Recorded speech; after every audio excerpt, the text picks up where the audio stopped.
ብልጽግና ፓርቲ ለሰባተኛው አጠቃላይ ምርጫ በባህር ዳር ከተማ የአደባባይ የምረጡ እንቅስቃሴ መርሃ ግብር አካሂዷል። በመርሃ ግብሩ ላይ የተገኙት የባህር ዳር ከተማ ተቀዳሚ ምክትል ከንቲባ አቶ ጎሹ እንዳላማው ብልጽግና ፓርቲ የትውልዱ የልማት የሰላምና የዲሞክራሲ መንገድ ቀያሽ መሆኑን አንስተዋል። ብልጽግና ፓርቲ ለትውልዱ መንገድ ቀያሽ መሐንዲሶች የተሰባሰቡበት የኢትዮጵያን ከፍታ የምናረጋግጥበትን ራዕይ ያነገብንበት ፓርቲያችን ነው።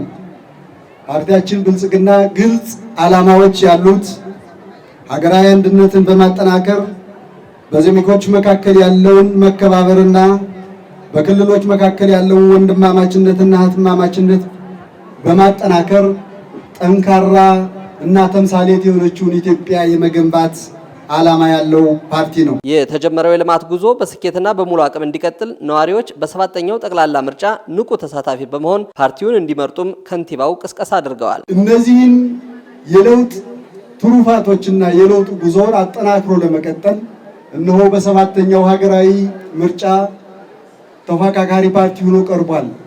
የብልጽግና ጉዞ፣ የሀገር ከፍታ ጉዞ እና የሀገር ክብር የከፍታ ጉዞ እንዲጠናከርና ሳይስተጓጎል እንዲቀጥል ብልጽግናን መምረጥ የሁሉም ዜጎች ምርጫ ነው ብለን እኛ ብልጽግናዎች እናምናለን። ባለፉት ዓመታት በባህር ዳር ከተማ የተከናወኑ የልማት ስራዎች የነዋሪዎችን ሕይወት በመቀየርና ከተማዋን ምቹ በማድረግ የተሳካላቸው መሆናቸውም በቅስቀሳ መርሃ ግብሩ ላይ ተነስቷል። ዛሬ እዚህ የተገናኘነው በተግባር የታየውን እውነት ለመመስከር ነው። ባህር ዳር የለውጥና የውበት ማማ መሆኗን ዳግም የምናበስርበት ታላቅ ቀን ነው።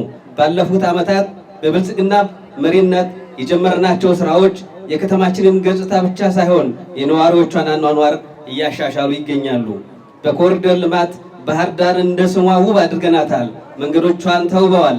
የእግረኛ መንገዶች ተመቻችተዋል። የባህር ዳር የሳይክል ታሪክ መልሰናል። ከተማችን የቱሪስት መዳረሻነቷን በተግባር እንዲታረጋግጥ ተደርጓል። የከተማችን ድምቀትና ውበት የሆነው ጣና ዛሬ ለሁሉም ተገልጧል። ህዝባችን ከሐይቁ ጋር በነፃነት እንዲገናኝ፣ እንዲዝናና እና የከተማዋን ድምቀት እንዲያይ ተደርጓል። የባህር ዳር ከተማን እድገት በማሳለጥ ተወዳዳሪ ከተማ እንድትሆን ለማስቻል የብልጽግና ፓርቲ ደጋፊዎችና መላው ህዝብ ከፓርቲው ጋር በመሆን ርብርብ እንዲያደርግም ጥሪ ቀርቧል። የተከበራችሁ የዚህ መድረክ ተሳታፊዎች፣ ውድ የከተማችን ነዋሪዎች፣ እስካሁን የሰራነው ገና ጅማሮ ነው። የብልጽግና ጉዞ ነገን በብሩህ ተስፋ የመቀበል ጉዞ ነው።